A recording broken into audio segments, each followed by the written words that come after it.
Today we will be looking at my ox tongue. This is a specific variety because it's actually got variegation on it. It's a bit wobbly. I need to probably put proper soil in there. But this species, pretty sure it starts with an M, but I'm not particularly sure about that. At least that's what the images I saw looked like. It was this specific species. This one, being variegated, obviously, was actually not very expensive. It probably should have been much more expensive because it had a lot more variegation on it when I first got it. But it produces variegated babies, so I'll take that as a win. What else? This is native to Eastern Cape, South Africa. About 100 species from there. There are about 100 species of ox tongue.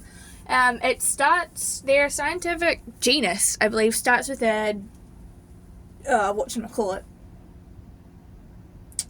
I've completely forgotten what it's called. A G. Oh my gosh. It starts with a G. But they're a very beautiful plant. And the reason why I have my Hawthornia here and my aloe vera is because all of these three plants are actually very closely related. The Haworthia, if you remember, is also from South Africa, East Cape, South Africa, and Aloes are from all over South Africa. So you can find them around the coast, and even I think to India you can also find them.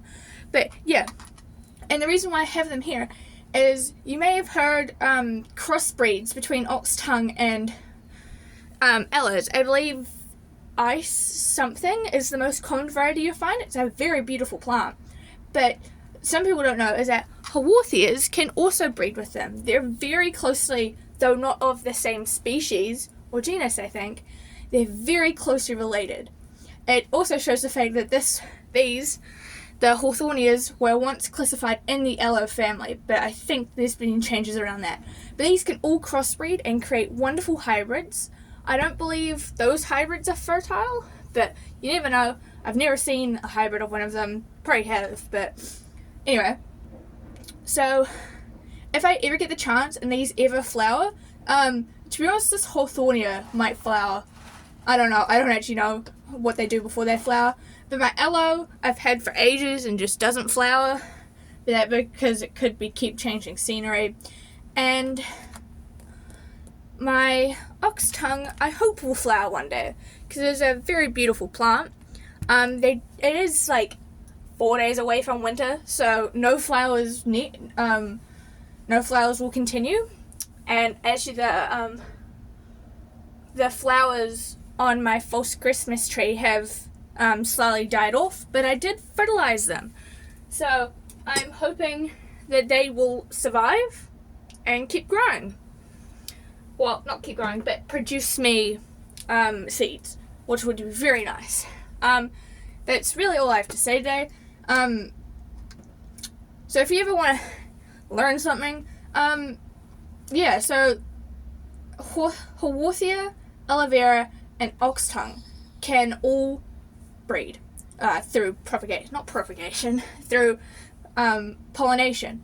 But watch out if you try and Google ox tongue, it will give you a flower variety. So make sure you put succulent next to it. Otherwise, you won't be getting this.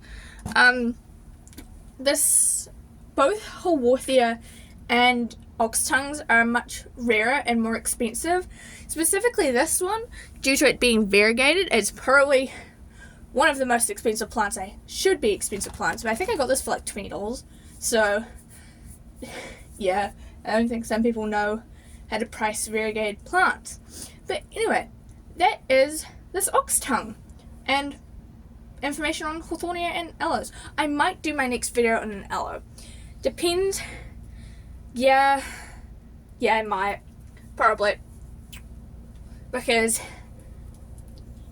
this aloe needs some help. It's browning on some edges. This keeps getting moved around a lot, and it got left outside at some point, which was quite stupid, but it's doing okay now. It's producing new leaves, but we're not going to go into that. This is my ox tongue, and yeah, look at those little variegated babies, if you can see it. That's a variegated baby right there. Yep. And they look more variegated underneath than they do on top, but they're once they colour out into their really dark, like these ones, it's quite beautiful. And yeah, that is the ox tongue.